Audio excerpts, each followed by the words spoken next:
उसी के बारे में हम आपको कुछ बताने जा रहे हैं, सब लोग ध्यान से सुनेंगे। भारत में हर साल 26 नवंबर को संविधान दिवस या राष्ट्रीय कानून दिवस के रूप में मनाया जाता है। ये दिन 1949 में संविधान सभा द्वारा देश के संविधान को औपचारिक रूप से अपनाए जाने की याद दिलाता है, जिसे बनाने में 2 वर्ष 11 माह और 18 दिन का समय लगा था। संविधान हमारे देश का सर्वोच्च कानून है, जो भारत को एक संप्रभु समाजवादी धर्मनिरपेक्ष लोकतांत्रिक गणराज्य घोषित करता है और सभी नागरिकों को न्याय, स्वतंत्रता तथा समानता की गारंटी देता है। संविधान दिवस का मुख्य उद्देश्य नागरिकों में संवैधानिक मूल्यों के प्रति सम्मान और जागरूकता को बढ़ाना है। साथ ही संविधान के मुख्य वास्तुकार डॉक्टर B.R. अम्बेडकर के महान योगदान को याद करता है। भारतीय संविधान देश की आत्मा और सर्वोच्च विधान है।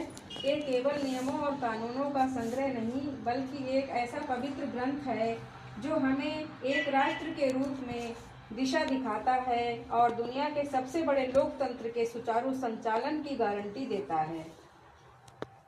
आज जब हम 26 नवंबर को संविधान दिवस के रूप में मनाते हैं, तो ये हमें उस ऐतिहासिक यात्रा की याद दिलाता है जो स्वतंत्रता के बाद राष्ट्र निर्माण के लिए आवश्यक थी।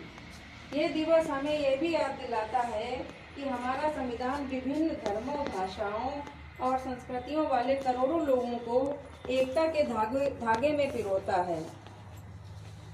संविधान दिवस मनाने का उद्देश्य प्रत्येक नागरिक में संवैधानिक मूल्यों, न्याय, स्वतंत्रता, समानता और बंधुत्व के प्रति सम्मान की भावना को बढ़ावा देना है। यह दिन डॉक्टर भीमराव अम्बेडकर के अतुलनीय समर्पण और अथक परिश्रम का सम्मान करता है, जिन्होंने 2 वर्ष 11 माह 18 दिनों की कड़ी मेहनत से इस अद्वितीय दस्तावेज के मसौदे को तैयार किया।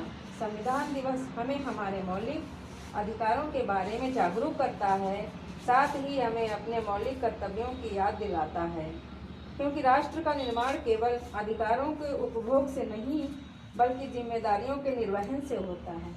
धन्यवाद।